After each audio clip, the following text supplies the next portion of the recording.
No vídeo de hoje, eu vou discorrer sobre um assunto que eu amo: cetose. Farei isso rebatendo os argumentos de uma nutricionista.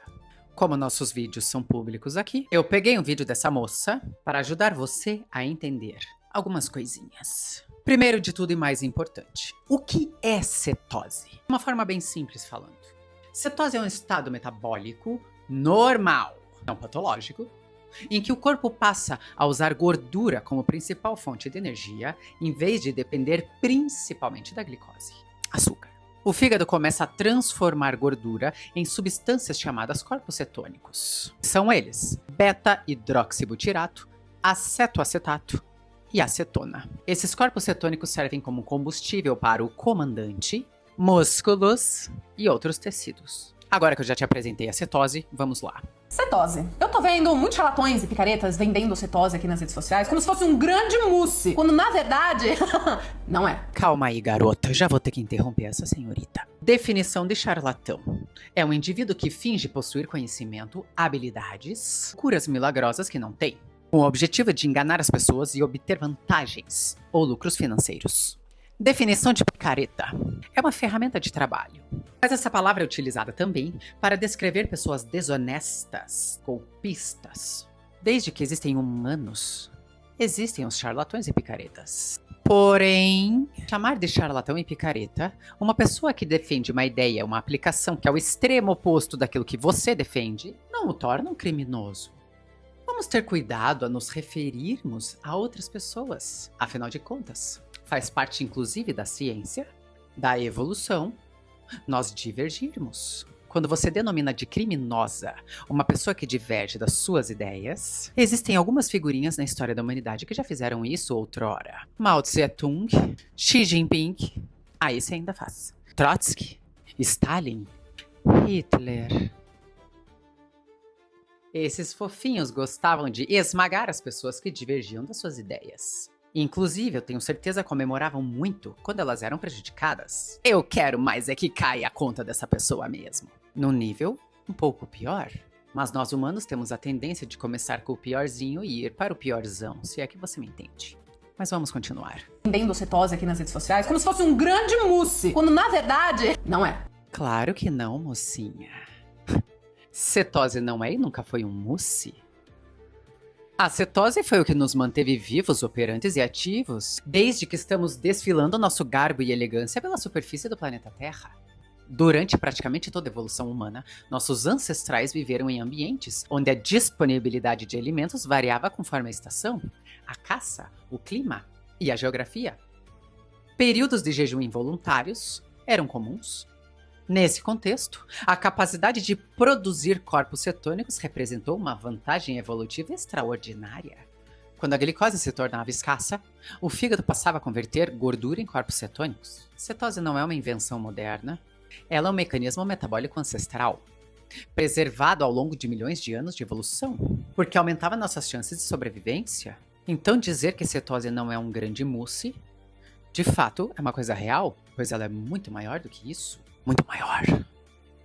A formação tradicional em nutrição costuma ser baseada em diretrizes nutricionais que, historicamente, priorizam as dietas moderadas a altas em carboidratos e baixas em gordura. Neste contexto, a cetose nutricional foi vista durante décadas como algo anormal associado indevidamente à cetoacidose diabética, que é uma condição patológica completamente diferente. Esclarecer, a cetose é basicamente um estado metabólico que o seu corpo entra quando você por muito tempo mantém uma alimentação e restringe completamente os carboidratos ou tem uma ingestão muito baixa deles. Tem uma ingestão aí moderada de proteína e muito alta de gordura. E aí quando você fica nesse estado durante muito tempo, o seu corpo passa a utilizar a gordura como sua fonte principal de energia, já que ele não está conseguindo carboidrato de uma fonte externa. Aqui nós temos uma informação fragmentada. Você não entra em cetose apenas com uma alimentação rica em gorduras. Isso não é um pré-requisito para você entrar em cetose. Quando você pratica o jejum, você entra, por exemplo. Dependendo do tempo de jejum, você entra. Você pode nunca ter ingerido gordura na sua vida que você vai entrar em cetose fazendo jejum prolongado. Seguindo. Que esse tipo de alimentação é universalmente indicada para pacientes com epilepsia refratária não controlada. Em alguns casos, que ainda não foi muito bem estudado, alguns ensaios clínicos mostrou uma melhora para pacientes com esclerose múltipla e de pacientes com Alzheimer. E outros casos que ainda não foi muito bem estudado para pacientes com câncer, autismo, glioblastoma, obesidade grau 3. Calma. Existem estudos promissores. Porém, como bem sabemos, eles teriam que ser de longo prazo. E estudo de longo prazo é difícil. E aqui vai a primeira perguntinha que eu quero fazer para vocês. Será que é interessante?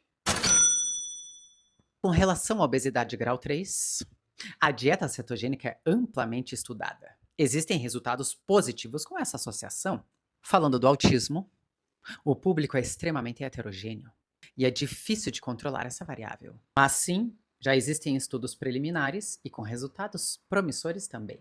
Com relação a glioblastoma, neste livro aqui, o Dr. Walter Longo explica com honestidade todas as infinitas dificuldades que ele enfrenta para realizar estudos associando a dieta que imita o jejum aos diversos tipos de câncer. Leia o livro que você vai entender que ciência, meus amigos, é uma palavrinha complicada. Agora, vender cetose é muito fofo, é muito gostosinho você vender cetose, principalmente quando você faz aqueles vídeos de com desenho animado e mostra o seu cérebro prosperando, falando que não, o teu corpo tá muito melhor sem comer nada por 72 horas. Só que o que eles não falam, propositalmente, né, porque eles querem o seu dinheiro, Ué, mas dinheiro ainda é necessário para a nossa sobrevivência na comunidade? Será que a moça do vídeo não cobra pelo trabalho dela?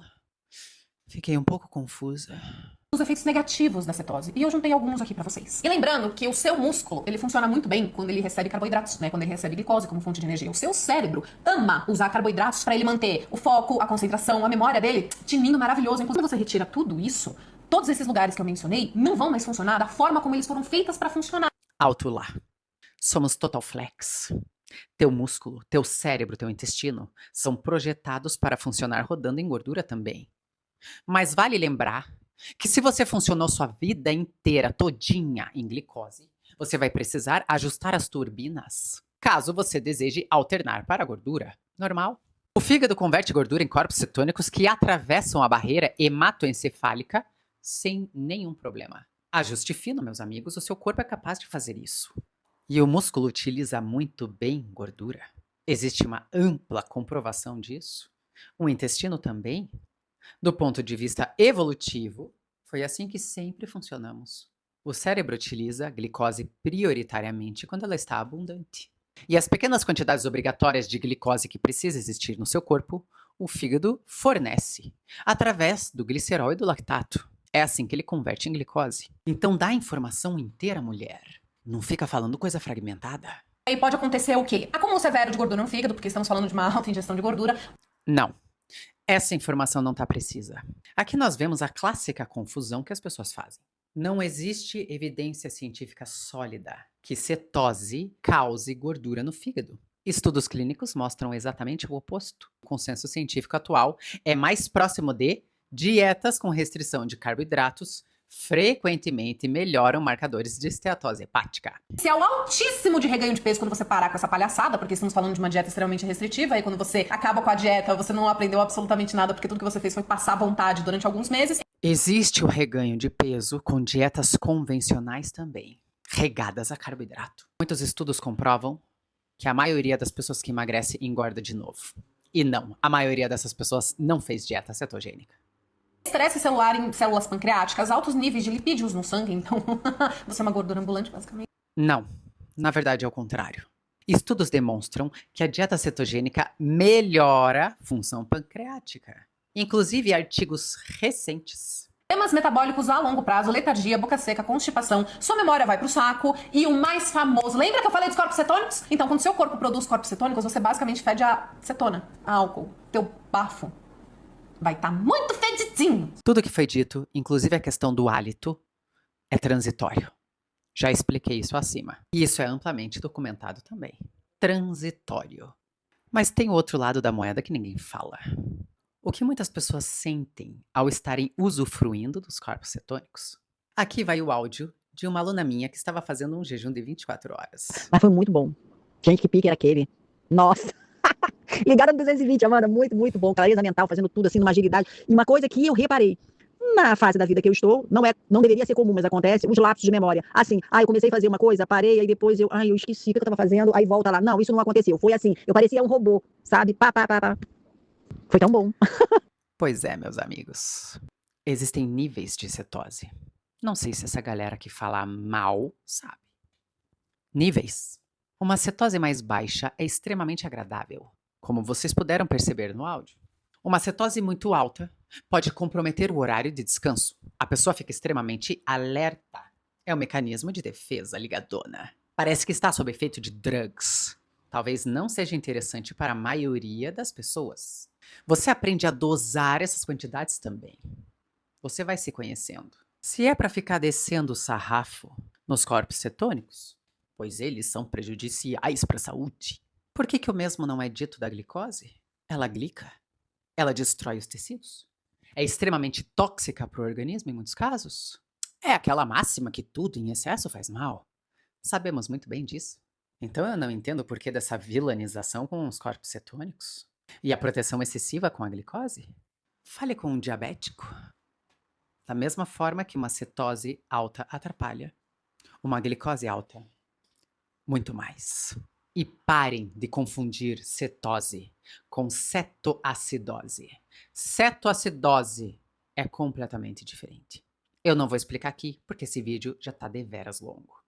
Se você quiser entender melhor, escreve aqui pra mim. Tudo isso, quando a gente já sabe que você consegue basicamente o mesmo resultado de emagrecimento, se dando mais tempo e comendo como uma pessoa normal, comendo ali 5 ou 6 refeições no seu dia. Eu nunca vou aceitar que uma pessoa saudável deva fazer 5, 6 refeições por dia. Nunca. Eu já vivi assim. E não tenho a menor condição de ficar o dia inteiro comendo. Se você não tem uma questão de saúde muito pontual, é totalmente descabido esse modelo alimentar. Contraproducente. Um chocolatinho aqui e ali, um refrigerante zero no almoço pra você manter a sua dieta mais palatável, mais gostosa de manter. Não existe comprovação robusta de que refrigerante zero cause dependência e nem problemas na microbiota intestinal. A estimativa de consumo de refrigerante zero é de aproximadamente 3 bilhões de litros globalmente falando. E o consumo de refrigerantes adoçados artificialmente aumenta de forma exponencial a cada ano que passa. Então, mais uma vez eu te pergunto, será que é interessante ter um estudo robusto que comprove isso?